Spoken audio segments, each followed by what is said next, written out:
भयानक गोष्टी आहे। डब्बा इकडे जी काय डब्बा कंपनी काय कॉलनी आहे ना इथे कुठेतरी, हा पुढे आहे ना कुठेतरी पार्टी आहे ना, तिथे एक अब्दुल नावाचा भडवा राहतो, भडवा नाही, त्याला तुमच्या आणि माझ्यापेक्षा जास्त ताकद आहे हो। तुमच्या आणि माझ्यामध्ये काहीच नाहीये ताकद।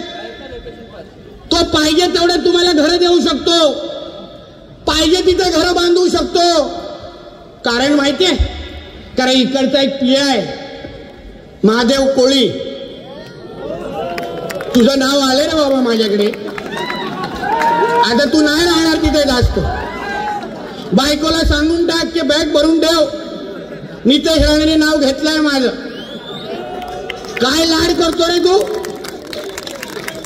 हा काय लाड करतोस तू? सगळी तुझी कुंडली माझ्याकडे आहे, किती प्रॉपर्ट्या बनवल्यास या हर्षद काळेनी, किती प्रॉपर्ट्या बनवल्या या महादेव कोळीचे काय कारनामे आहेत। आता काल संध्याकाळची घटना बघा, या अब्दुलचा एक विषय आणि दुसरा एक विषय सांगतो पुढे। आता या अब्दुलला तुम्ही अगर काही पैसे हातात दिले, तुम्हाला पाहिजे तेवढ्या झोपड्या इथे लावून देऊ शकतो। तुम्हाला त्या झोपड्यांमध्ये वीजचं कनेक्शन, पाण्याचं कनेक्शन काही मिळून देऊ शकतो तुम्हाला। कारण का कोळींना 50,000 रुपये देतो प्रत्येक झोपडीच्या मागे, 50,000। काय मत आहे? टाटा आणि अंबानी हा महादेव कोळीच आहे, आम्ही उगाच 24 तास मेहनत करतो। काल संध्याकाळी काय घडलं माहिती, एक फौजान सिद्दीकी नावाचा 307चा गुन्हेगार, मी माझ्या मीडियाच्या मित्रांना मुद्दामून सांगेन, हे असे आम्हाला पूर्ण डिपार्टमेंट बद्दल काही शंका नाही।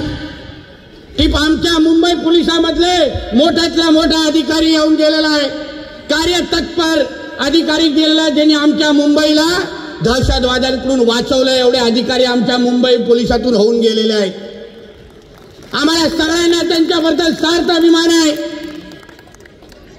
पण ह्या काही मोजक्या सडक्या आंब्यांमुळे आज तुमचं पूर्ण डिपार्टमेंट बदनाम होत आहे। मी पोलीस बांधवांना सांगेन, हा जो कोण महादेव कोळी आहे, काल संध्याकाळी एक 307चा गुन्हेगार फरहान सिद्दीकी हा त्याचा पोलीस स्टेशन मध्ये येतो।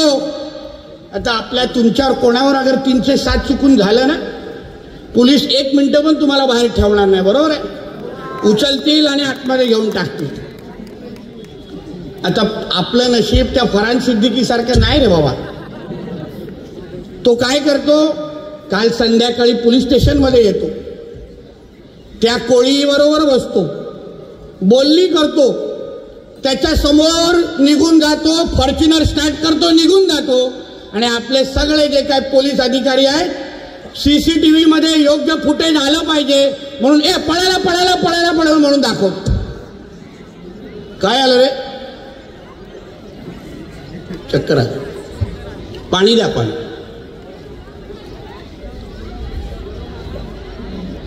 पाणी असेल ते द्या।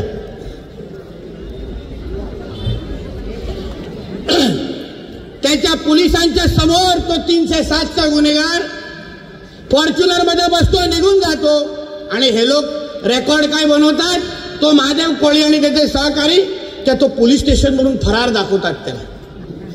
सगळं सीसीटीव्ही मध्ये आलेलं।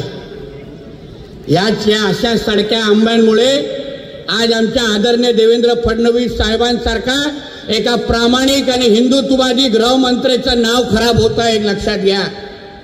हे असे कार्टे निघतात, डिपार्टमेंटचं नाव खराब करतात, या सिद्दीकी सारख्या 307च्या गुन्हेगारांना मांडीवर बसवतात, त्यांची लाड करतात, आणि म्हणूनच आमच्या मुंबई महाराष्ट्रामध्ये गुन्हेगारीकरणावर जे प्रश्नचिन्ह निर्माण होतं ना, हे ह्यांच्या सगळ्यांच्यामुळे होत आहे। म्हणून मी कोळींना सांगतो, तुझ्या वरिष्ठांकडे ही सगळी माहिती मी देणार, आमच्या आदरणीय देवेंद्र फडणवीस साहेबांकडे पण देणार। तुला अगर योग्य वेळ काय कळतं समजतं तर तू स्वतःहूनच सक्तीच्या सुट्टीवर निघून जा, नाही तर तुला काय मी इथे ठेवत नाही, लक्षात ठेव। ह्याला लाज वाटली पाहिजे। 50 लाखाचा कोरेक्सचा साठा या फरहान सिद्दीकीकडून ह्यांनी पकडला, 50 लाख। त्याचा सीआर नंबर पण माझ्याकडे आहे, नाही तर बोलेल मला माहित नाही शेमड्यासारखा। त्याचा CR नंबर आहे माझ्याकडे 0345-2023. विचारायचं कोळीला या सिरियल नंबरच्या केसमध्ये 50 लाखाचा कोरेक्सचा साठा पकडला आणि ह्या महादेव कोळीने त्या 50 लाखाचा साठा 12 लाखामध्ये विकला आणि गप्प बसला. हे असे सडके आंबे ज्याच्यामुळे आमचा डिपार्टमेंट आज बदनाम होत आहे. या लोकांना का आम्ही सोडणार का? ठेवणार तुम्हा लोकांना? हे काय कोणाचं सरकार? तुम्हाला स्वतःची खुर्ची तुम्हाला ती का दिली आहे ढोंगळा खालती, ती तुम्हाला कळत नसेल तर तुमचं काम आम्ही करू. तुम्हाला दाखवू मुंबई महापालिकेचे काम कसं असतं. या देशामध्ये डॉक्टर बाबासाहेब आंबेडकरांचं संविधानच चालणार, बाकी कुठलाही शरिया कायदा चालणार नाही. तो काय पाकिस्तान आणि बांगलादेश मध्ये करा जे काय शरियाच्या नावाने तुम्हाला नंगा नाच करायचा आहे तो इथे चालणार नाही. इथे आमच्या डॉक्टर साहेब बाबासाहेब आंबेडकरांचं संविधानच चालणार, आम्ही तोच पाळणार. आणि ज्याला पाळायचं नसेल त्याला 2 पायावर घरी पाठवणार नाही. एवढी शपथ आजच्या निमित्ताने आपल्याला घ्यायची आहे. घेणार की नाही? नुसतं उगाच बोलू नका. कार्यक्रम केल्यानंतर फोटो पाठवायचे, विचारायला फोन करू नका. ट्रॉम्बेमध्ये आता विचार करा ही केवढी घातक गोष्ट आहे. ट्रॉम्बेमध्ये तिथे बीआरसीकडे बीआरसी आता या ऑइल कंपनी एवढ्या मोठीतल्या मोठी, तिथे चुकून काय घडलं आपण सगळेचे सगळे राख होऊन जाऊ, हा की नाही? तुम्ही विचार करा, त्या बीआरसीच्या इथे जे संरक्षण भिंत आहे तिथे जरा फेरफटका मारा. मी माझ्या मीडियाच्या मित्रांना सांगेन, मुद्दामून त्या बीआरसीच्या इकडची संरक्षण भिंती जाऊन पहा. त्या संरक्षण भिंतीला लागूनच एक मदार बांधली आहे, मदरसा बांधला आहे आणि तिथे सगळे अनधिकृत पद्धतीने तिकडे राहत आहेत. प्रत्येकाच्या हातामध्ये 4-4, 5-5 आधार कार्ड देऊन दिले आहेत. हे सगळे रोहिंग्या आणि बांगलादेशींची वस्ती तिथे वाढत चालली आहे. म्हणजे उद्या त्या लोकांनी मनात आणलं की इकडचा हिंदू समाज साफ करून टाकायचा, नुसतं तिथे बाजूला काडी टाकणार आणि मुंबई पुरी साफ होऊन जाणार. हे राष्ट्रीय सुरक्षेचा विषय तुमचा आणि आमच्या घरातला हे भांडण नाहीये. उद्या अगर त्या बीआरसीला काहीतरी झालं तर मुंबई ही राख रंगोळी होऊन जाईल अशी परिस्थिती मुंबईमध्ये तयार होणार आहे. आणि जेव्हा आमच्या सहकार्याने तो इथे एक मुंबई महापालिकेमध्ये हर्षद काळे नावाचा एक नालायक अधिकारी आहे, तो आज माझ्या रेडारवरून वाचला कारण मी आलो म्हणून साल्याने सुट्टी घेतली. पुढच्या वेळी ना बोलता येणार त्याच्याकडे आणि त्याला ना त्याचा व्यवस्थित कार्यक्रम येऊन करून गेलो ना किंवा मी नावाचं नितेश राणे ना, त्याला पण समजून दे. तुला ही जी बीएमसीची नोकरी दिली आहे ती काय बिर्याणी खाण्यासाठी नाही दिली आहे, ह्यांच्या दाऱ्या कुरवण्यासाठी नाही दिली आहे. आमची सेवा आणि मुंबईकरांना सुरक्षित ठेवण्यासाठी तुला ती बीएमसीची नोकरी दिली आहे. आणि तुला ते करायला जमत नसेल तर जा कपडे बदल, शेरवानी घाल, टोपी घाल आणि जा त्यांच्या घरात भांडी धुत बस. आम्हाला नकोच तू तिकडे मुंबई महापालिकेमध्ये. म्हणून यापुढे त्या हर्षद काळेला पण सांगेन, असतील तुझे लोक इकडे सांगत असतील नितेश राणेंनी फार शिव्या घातल्या रे बाबा तुला, व्हिडिओ दाखव माझा त्याला, तुझं नाव घेऊन सांगतोय. तू तिकडचा अतिक्रमण वेळेत काढलं नाही बीआरसी तिकडचा. मला तिकडे अगर स्वच्छता मोहीम झालेली दिसली नाही तर तुला बुलडोजरवर बसून मी तिकडची बुलडोजर एकच त्या बाजूने फिरून टाकेन. तिथे नाही बघणार तुला, विचारत नाही बघणार तुला. कांदळवनची जागा आहे इकडे. आता कांदळवन बद्दल आमच्या पोलीस खात्याने आणि अन्य प्रशासनाच्या लोकांनी सांगावं मला, कांदळवनच्या याच्यामध्ये किती कडक नियम आहे. साधं एक झाड किंवा एक पत्ता पण फोडला तुम्ही लोकांनी कापला ना, डायरेक्ट 3 ते 6 महिन्याची शिक्षा आहे. तिथे हे लोकांनी कांदळवन जाळले, तिथे अनधिकृत वस्ती बसवतायत. सगळे रोहिंग्या आणि बांगलादेशी तिथे त्या कांदळवनला वर येऊन राहायला सुरू केलंय. तरी आमचं प्रशासन चिकार त्याच्याबद्दल काय बोलणार नाही. पण तुम्ही याला उद्याचा अगर तुम्हाला धोका कळला नाही तर तुम्हाला हिंदू म्हणून तुम्ही इथे 5 वर्षानंतर उभं पण राहू शकणार नाही, अशी परिस्थिती तुमच्या आजूबाजूला वाढत चाललेली आहे. तुम्ही विचार करा, जी प्रकरणं मी तुम्हाला सांगितले हे तुमचा नियम कायदा पाळत नाहीत, कोर्टाची ऑर्डर पाळत नाहीत, महापालिकेची ऑर्डर पाळत नाहीत आणि पाहिजे तिथे मदार बांधतायत, मस्जिद बांधतायत, अतिक्रमण वाढवतायत आणि त्यांना माहिती आहे अतिक्रमण वाढली, लँड जिहाद केला तर माझा हिंदू इथून पलायन करेल, निघून जाईल आणि हा पूर्ण परिसर मग मिनी बांगलादेश होऊन जाणार. या बाबतीची धोक्याची घंटा बांधवानो तुम्ही समजून घ्या. आम्हा लोकांना कोणाला आमची ताकद दाखवायची नाहीये, उगाच आम्हाला कोणालाही शिव्या देत बसायचं नाहीये. पण आज अगर आम्ही हिंदू म्हणून बोललो नाही, आज अगर आमचा मानकोड शिवाजीनगर 90 फीट वाला बस्ती कॅम्प वाला अगर हिंदू जागा झाला नाही तर उद्या तुम्ही स्वतःचा मोकळा श्वास पण हिंदू म्हणून घेऊ शकणार नाही. हे लक्षात घ्या. तुम्हाला ही जी काय सत्य परिस्थिती आम्ही लोकांनी सांगितली आहे, तुम्हाला आम्ही विश्वास देतो. नुसतं मोर्चा काढायला आलेलो नाही बांधवानो, तुम्हाला विश्वास देण्यासाठी आलोय, तुम्हाला आम्ही ताकद देण्यासाठी आलोय की तुम्ही तुमच्याकडे वाकड्या नजरेने बघणाऱ्या डोळ्यांना तुम्ही त्याची काळजी घ्या आणि तुमची काळजी घेण्यासाठी आम्ही सगळेजण इथे समर्थ आहोत हे सांगण्यासाठी आम्ही इथे आलो आहे. कोई भी हमारी तरफ से अगर गंदी नजर से उसने देखा तो उसकी आंखें जगह पे रहनी नहीं चाहिए, उतनी ताकत हिंदू समाज की इधर खड़ी करनी चाहिए. आज आपल्याला आपल्याच मुंबईमध्ये मोर्चा काढण्यासाठी पोलिसांना आम्हाला विनंती करायला लागते की नका जाऊ साहेब, तिकडे लफडी होतील, दगडी मारतील आपल्याच मुंबईमध्ये. अरे आम्ही आलो पहिले इथे, हे आमचं शहर आहे आणि आम्हाला आमच्याच घरामध्ये अगर कोण आव्हान देत असेल आणि तुम्ही त्याच्याबद्दल काही करणार नसाल तर ह्यापेक्षा त्यांच्या समोर नाक रगडा आणि संपून टाका विषय. मग नाही लढायचं आपल्या लोकांना. मग जो काय 500 हजारो वर्षाचा जो काय आपला हिंदू समाज म्हणून जो आपला इतिहास आहे, जे काय राम मंदिर आज तिथे उभं आहे ते कसं बनलंय तुम्ही सांगा.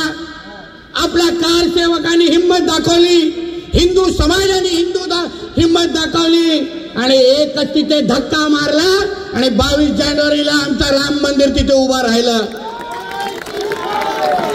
ही आहे हिंदूंची ताकद. आणि फक्त राम मंदिर पर्यंत तो विषय थांबणार नाही. अभी तो काशी और मथुरा भी तो बाकी है, उधर भी तो हर हर महादेव करना है कि नहीं.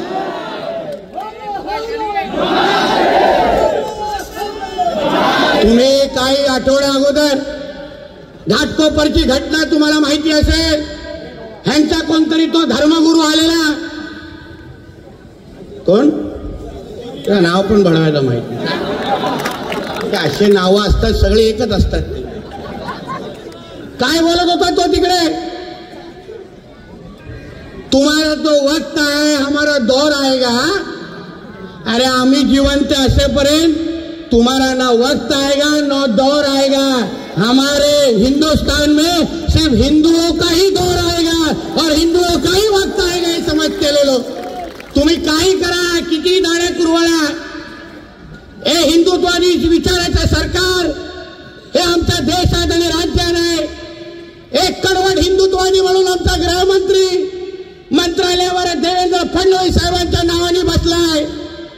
एक बाळासाहेब ठाकरेचा कडवट शिवसैनिक म्हणून आमचे एकनाथ शिंदे साहेब राज्याचे मुख्यमंत्री म्हणून बसले आणि या सगळ्या जिहाद्यांचा बाप म्हणून आमच्या देशाचा पंतप्रधान नरेंद्र मोदी साहेब बसले.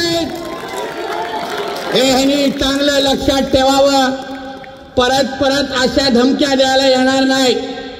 आता यापुढे जेव्हा आम्ही उतरू तेव्हा कार्यक्रम करण्यासाठीच उतरू, एक लक्षात घ्या. आता विचारत आणि या विनंत्या करत बसणार नाही. अधिकाऱ्यांना मी सांगेन, तुम्हाला सगळी माहिती आहे. तो हर्षद काळे असेल, तो महादेव कोळी असेल, कोण कुठले कोण असतील तर त्याला सांगतो, सगळी माहिती तुमच्याकडे आहे. जे जे अतिक्रमण आहेत ते येणाऱ्या काळामध्ये काढून टाकायचे. ह्या 90 फीट रोड मध्ये कुठलाही अगर आणि चुकून फेरीवाला हे रोहिंग्या आणि बांगलादेशी आम्हाला जास्त दिसले तर त्यांना तर नंतर दाखवू, पहिला तुमच्या महापालिकेच्या अधिकाऱ्यांचा कार्यक्रम करू. एक लक्षात ठेवा, हे लक्षात घ्या. आता काय उद्धव ठाकरे नाही बसलाय मुख्यमंत्री म्हणून, आमचं राज्य आहे, हिंदुत्ववाद्यांचं राज्य आहे, कोण नाही मदत करणार मग. आणि मग हातात ऑर्डर निघाल्यानंतर ना हे नाही येणार दाढी कुरवणारे फोन उचलण्यासाठी, फोन ऑफ करून टाकणार. मग तुम्ही आणि आम्हीच आहे. म्हणून जाता जाता आपल्याला एवढंच सांगेन की आपल्यावर अरे फार मोठी जबाबदारी आहे. मुंबईमध्ये राहून जो हिंदू समाज आहे, या मानपूर शिवाजीनगरचा जो हिंदू समाज आहे, तुम्ही कुठल्याही भीती न बाळगता हिंदू म्हणून जेव्हा आमच्या ह्या परिसरामध्ये फिराल, हक्काने तिथे असेल तिथे जय श्रीराम म्हणाल. कोण कोणाचे मोहल्ले नाही आहेत. मुंबई ही आपली आहे. मुंबईचा डीएनओ हिंदू आहे आणि जिथे पाहिजे आपण तिथे जय श्रीरामचा नारा म्हणायचा म्हणजे म्हणायचा. अगर कोणी तुम्हाला थांबवलं तर फक्त एक कॉल आम्हा लोकांना करा. पुढे काय करायचं आहे ना त्याची सगळी काळजी आम्ही लोकांनी घेऊ. मग तो दाढी कुरवत कसा जय श्रीराम म्हणतो ना हे आमच्यावर सोडा. म्हणून या निमित्ताने परत एकदा आपल्या सगळ्या जणांना मी मनापासून आभार मानतो की तुम्ही एवढ्या मोठ्या संख्येने आलात. हिंदूंची ताकद. माता के, भारत माता के. त्यांच्या कशा 5-5 बोंगे वाजतात, कानाला त्रास होतो की नाही. आता त्यांना पण थोडा होऊन दे. भारत माता के, भारत माता के. जय श्रीराम, जय जय श्रीराम. आता काही दाढी कुरवळत बसले असते. उपस्थित असलेल्या माझ्या सर्व हिंदू बांधवांनो, भगिनीनो आणि माझे सर्व तरुण मित्रांनो, मी मराठीमध्ये पण बोलणार, हिंदीमध्ये पण बोलणार आणि त्या जिहाद्यांना ज्या भाषा कळते त्या भाषेमध्ये पण बोलणार. म्हणून त्याची काही चिंता करू नका. आजचा जो मोर्चा आपण काढलाय, माझ्या अगोदरच्या तरुण मित्राने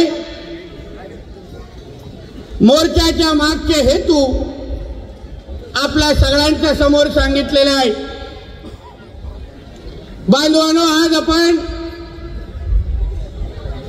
कुठलाही आमदार, खासदार, कुठल्याही राजकीय पक्षाचे कार्यकर्ते म्हणून आपण इथे जमलो नाहीये, पण एक हिंदू म्हणून आपल्या इकडच्या हिंदू समाजाला ताकद दाखवण्यासाठी आणि देण्यासाठी आपण आज इथे उपस्थित आहोत.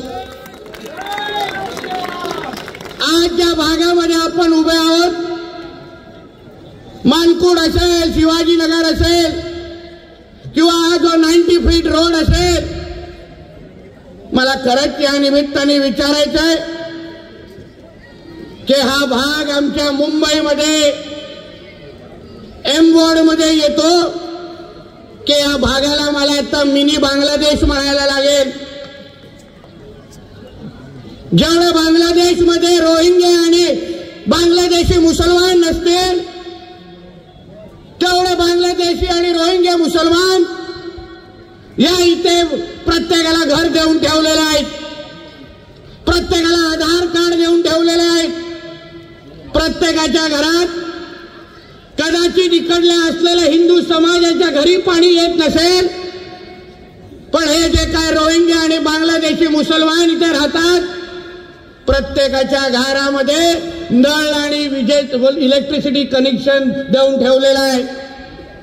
हे कोणी दिलेलं आहे, कशाला दिलेलं आहे, कोण आहे लोकांचा बाप जो आपल्या नाकावर ठेचून आपल्या हिंदू राष्ट्रामध्ये या बांगलादेशी आणि रोहिंग्याचे लाड जे करतायत ते नेमकं कोण आहेत? तुम्ही मला सांगा. जेव्हा फाळणी झाली, जेव्हा पार्टिशन झालं, तेव्हा पाकिस्तान हे मुसलमान राष्ट्र म्हणून ओळखलं गेलं, जिथे लोकसंख्या सगळी मुसलमानांची आहे त्या पाकिस्तानमध्ये मुसलमान राष्ट्र म्हणून पाकिस्तान ओळखलं गेलं। आणि ज्या देशामध्ये, ज्या भारत देशामध्ये हिंदूंची लोकसंख्या जास्त आहे, 90% हिंदू आहेत, त्या भारताला आपण हिंदू राष्ट्र म्हणून आपल्याला ओळख मिळालेली आहे। पण आज जरा तुम्हाला सगळ्या जणांना विचारायचं आहे, हे जे काय मानकुड, शिवाजीनगर आणि या परिसरामध्ये राहणारे माझे हिंदू समाजाचे जे लोक आहेत, तुम्ही आज जरा ह्यांच्या मोहल्ल्यामध्ये तरी जाऊ शकता का? उभं राहून तिथे जय श्रीरामचा नारा तरी जाऊ शकता का? आज आपल्याला हा मोर्चा इथून का वळवायला लागला? कारण का पोलिसांनी आम्हाला सांगितलं की तिथे जाऊ नका, तिथून गेलं तर काही होऊ शकतं। एवढी दहशत त्या लोकांनी तुमच्या मुंबईमध्ये, हिंदूंच्या मुंबईमध्ये तयार करून ठेवलेली आहे की आज तुम्ही त्यांच्या एरियामध्ये पण जाऊ शकत नाही, त्यांच्या एरियामध्ये चालू शकत नाही, त्यांच्या एरियामध्ये तुम्ही उभं राहून तुमच्या देशात, तुमच्या राज्यात, तुमच्या वंदे मातरमचा नारा पण देऊ शकत नाही। एवढी धाक आणि भीती या रोहिंग्या आणि बांगलादेशी मुसलमानांनी तुमच्या मुंबईमध्ये तयार केलेली आहे बांधवाल। आणि आपण सगळेजण खुल्या डोळ्यांनी बघतोय, ही परिस्थिती पाकिस्तान मधली नाही आहे। पाकिस्तानमध्ये अशी परिस्थिती असते तर मान्य होतं की ठीक आहे, मुसलमानांचं राष्ट्र आहे, मुस्लिम राष्ट्र आहे, इस्लाम राष्ट्र आहे, तिथे अगर आपल्याला जय श्रीराम म्हणायला देत नसतील, कारण का ठीक आहे तिकडे आम्ही हिंदू म्हणून आम्ही अल्पसंख्या आहोत, मायनॉरिटी आहोत, हो, पण ज्या महाराष्ट्रामध्ये, ज्या मुंबईमध्ये, ज्या भारतामध्ये हिंदूंची लोकसंख्याच अगर 90%वर असेल आणि हे उरले सुरले फक्त 10% मध्ये हिरवे साप अगर वळवळीत असतील आणि तरी तुम्हाला तुमच्या हक्काने तुम्ही श्वास घेऊ शकत नसाल, तर मग तुम्हाला हिंदू म्हणून तुम्हाला स्वतःला हिंदू म्हणण्याचा अधिकार आहे का? हा प्रश्न तुम्ही आज स्वतः प्रत्येकाला विचारला पाहिजे। अरे जी धाक आणि भीती, अहो कुठलाही या अधिकाऱ्याला विचारा, या महापालिकेच्या अधिकाऱ्याला विचारा, या म्हाडाच्या अधिकाऱ्याला विचारा। आज इकडे जी काही मस्जिद इथे बनवून ठेवली आहे, पूर्ण त्यांचा चिट्टा पिट्टा जाणलाय, पूर्ण व्यवस्थित नागडे करून जाणारे अधिकाऱ्यांना। मी या कोणाच्या पण बापाला पण घाबरत नाही, लक्षात ठेवा। आज या प्रत्येक अधिकाऱ्याचं नावासकट, प्रत्येक अधिकाऱ्याचं नावासकट नाव घेऊन तुम्हा लोकांना नागडे करून जाणाऱ्या अधिकाऱ्यांनी समजून घ्या, ही जी काय इकडे म्हाडा कॉलनी आहे, तिथे ही जी काही नूर आहे, इलाही मस्जिद जी आहे, ती म्हाडाच्या जमिनीवर आहे, म्हाडाचे अधिकार त्या जमिनीवरचे आहेत। आणि मग कोणी अधिकार दिले? तुम्ही मला एक हिंदू म्हणून तुम्ही एक साधा प्रश्न सांगा, कुठल्याही मोकळ्या जमिनीवर, चला तुम्हाला मी सांगतो की उद्या जावा आणि तिकडे एक छोटंसं मंदिर तरी बांधायला प्रयत्न करा, म्हाडाच्या जागेवर मिळेल का तुम्हाला? देतील का? लगेच येणार तावातावाने, नाही लगाने का इधर, ये देखो म्हाडा का नियम है। अरे तुझ्या गांडीत ताकद आहे ना तर जाऊन सांगण्याच्या बांगलादेशी मुसलमानांना, जाऊन सांगण्याच्या ना। आता भेटलेला मला हेमवडच्या ऑफिस मध्ये तो म्हाडाचा ऑफिसर चड्डीत मुतत होता, एक शब्दाला उत्तर द्यायला जमला नाही त्याला। मी त्याला सांगितलं 8 दिवसामध्ये, पुढच्या 8-15 दिवसामध्ये अगर ती माझी जागा मोकळी झाली नाही, ते अनधिकृत तो जो काय ढाचा आहे ज्याला हे लोक मस्जिद म्हणतात, तो अगर पडला नाही तर 15व्या दिवसात त्या जागेवर आम्ही बुलडोजर घेऊन जाऊ आणि जागा साफ करून टाकू, जागा साफ करून जाणार आम्ही। नाही विचारत बसणार तुम्हाला। तुम्हाला एक आश्चर्याची गोष्ट सांगू का? आश्चर्याची गोष्ट सांगतो, तर त्या जमिनीवर जी ती काही मस्जिद आहे ना, नूरे इलाही, त्याला तोडण्याची ऑर्डर बघा माझ्या हातात आहे। आणि हे ऑर्डर कधीचे आहेत? हे ऑर्डर आहेत 22/1/2023 चे. आपलं एक साधी झोपडी, हिंदूंची एक साधी झोपडी आहे, 24 तास तरी ठेवतात का? शेमड्यासारखे येऊन आपल्याला कारण सांगतात, आपल्याला तोडून देण्याची धमकी देतात. आणि हे 22/11/2023 पासून स्पष्ट ऑर्डर लिहिले, ऑर्डर वाचून दाखवून. सदर बाब ही महाराष्ट्र प्रादेशिक नियोजन व नगर रचना अधिनियम 1966 मधील कलम 52 मधील तरतुदीचा भंग करणारी आहे. करिता सदर नोटीस प्राप्त झाल्यापासून 15 दिवस आज आपणातर्फे करण्यात आलेले अनधिकृत बांधकाम तात्काळ काढून टाकण्यात यावे, अन्यथा आपल्या विरुद्ध महाराष्ट्र प्रादेशिक नियोजन व नगर रचना अधिनियम 1966 कलम 52 व 57 मधील तरतुदी अनुसार सक्तीचे उपयोजना करून अनधिकृत बांधकाम तोडणे, अनधिकृत बांधकाम तोडण्याचा खर्च वसूल करणे व फौजदारी स्वरूपाची कारवाई करण्यात येईल. आता ह्या नोटीस आल्यानंतर 15 दिवसामध्ये अगर ती जमीन साफ झाली नाही तर म्हाडाच्या अधिकाऱ्यांनी पगार मला द्यावा, कारण का मीच त्याचं काम करून टाकणार आहे. आणि नुसतं साफ करणार नाही, तिथे उभे राहून किमान अर्धा तास जय श्रीरामचा नारा देणार आम्ही लोक. आमच्या इथे ही सगळी मस्ती करायची नाही. हे जे काय 90 फीटचा जो रोड आहे, तुम्ही मला सांगा, या 90 फीटचा रोड आज जिथे हा मोर्चा आहे तिथे तुम्ही अन्य वेळी उभा तरी राहू शकता का? हे जे काय अनधिकृत फेरीवाले येतात, पोलीस बांधवांना मी विचारेन, जरा एक तरी या फेरीवाल्यांना, जे टोपी घातलेले फेरीवाले असतात, गोल टोपी, त्याला विचारा, अरे बाबा तू इधर का है तो तेरा आधार कार्ड या एड्रेस का दिखा, जरा विचारून बघा. एकाचा आधार कार्ड इकडचा नसणार, एक स्थायीची इकडचा नसणार. म्हणजे इकडे अनधिकृत बांगलादेशी आणि रोहिंगे मुसलमान आणून उभे करायचे, हॉकर्स उभे करायचे, फेरीवाले उभे करायचे. आणि उद्या आमच्या जेव्हा माता भगिनी इथून चालणार, हे सारे अनधिकृत फेरीवाले आमच्या माता भगिनींना छेडणार, टिंगल टवळकी करणार आणि आमच्या कुठलेही पोलीस बांधव त्यांना हात लावायची हिंमत करणार नाही. मग आता आम्ही बघत बसायचं काय? यापुढे अगर ही नाटकं या 90 फीट रोडवर बंद झाली नाहीत तर माझेही हिंदू फेरीवाले इथे येऊन उभे राहतील आणि जे जे गोल टोपीवाले आहेत ना त्याला इथून कमी करण्याचं काम आम्हीच करू. या निमित्ताने आता बस झालं.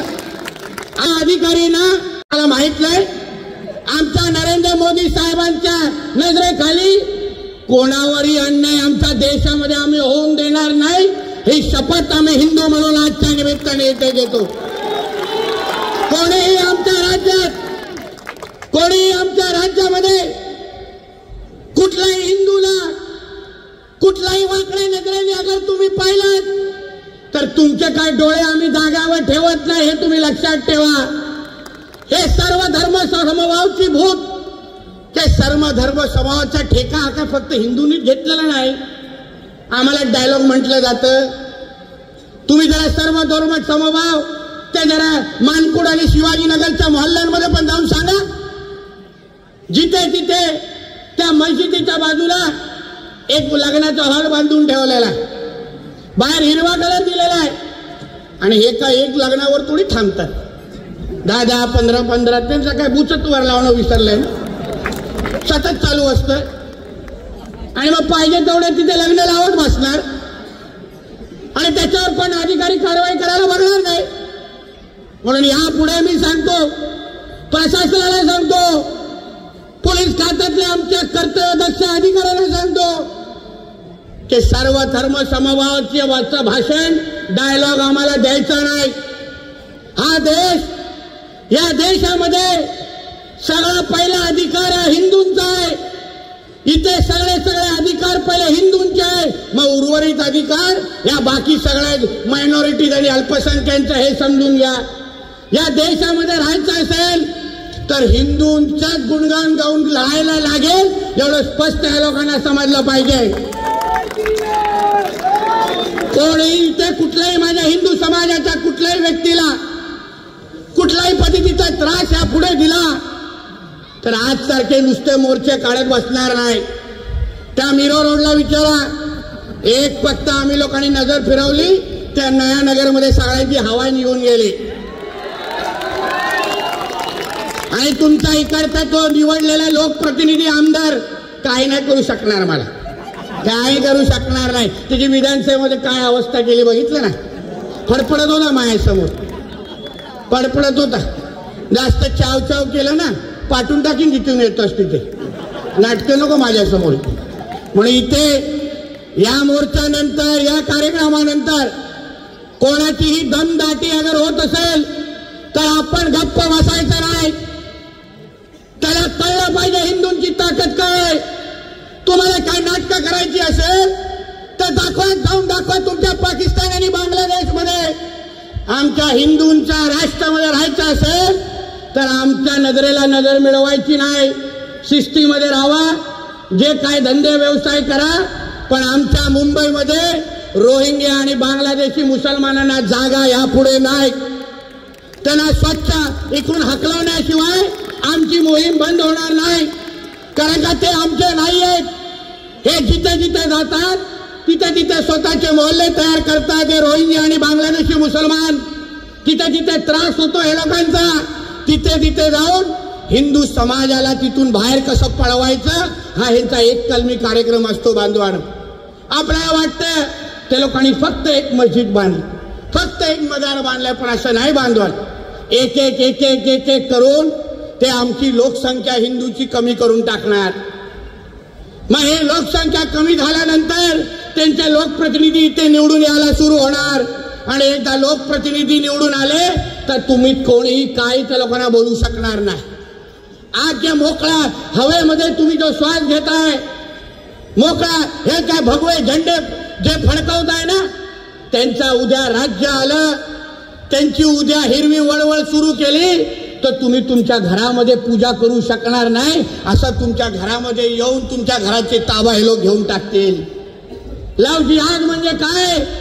आमच्या हिंदू माता भगिनींना फसवायचं, लग्नाचे खोटे आमिष दाखवायचे आणि मग लग्नाच्या अगोदर आशिष असतो, लग्नाच्या नंतर आमिर होऊन जातो. तुला अगर लग्न करायचंय तर खरं बोलून कर आमच्या भगिनींची, कोण काय तुला बोलणार नाही, प्रत्येकाला स्वातंत्र्य आहे. पण हे जे काय आमच्या माता भगिनींना फसवून अगोदर स्वतःचं हिंदू नाव दाखवायचं आणि मग नंतर तू भगवान का पूजा नहीं करने का, जय श्री राम नहीं बोलने का, तेरे को मेरे साथ रहना है तो इधर कुरान पढ़ना ही पड़ेगा, असं मग आमच्या भगिनींना सांगायला सुरू करतात. मग आमच्या ज्या हिंदू माता भगिनी आहेत ना, हिंदू भगिनी त्या बिचारा काहीच करू शकत नाही. कारण आई वडिलांकडे परत जाण्यासाठी घाबरतात आणि मग घुसमटत घुसमटत त्याच्याबरोबर एकदा राहून स्वतःचं आयुष्य संपवून टाकतात. बांधवानो, या सगळ्याचा धोका तुम्ही समजला पाहिजे. आम्ही जे इथे नुसता मोर्चा काढायला आलो नाही, नुसता गर्दी करायला आलो नाही.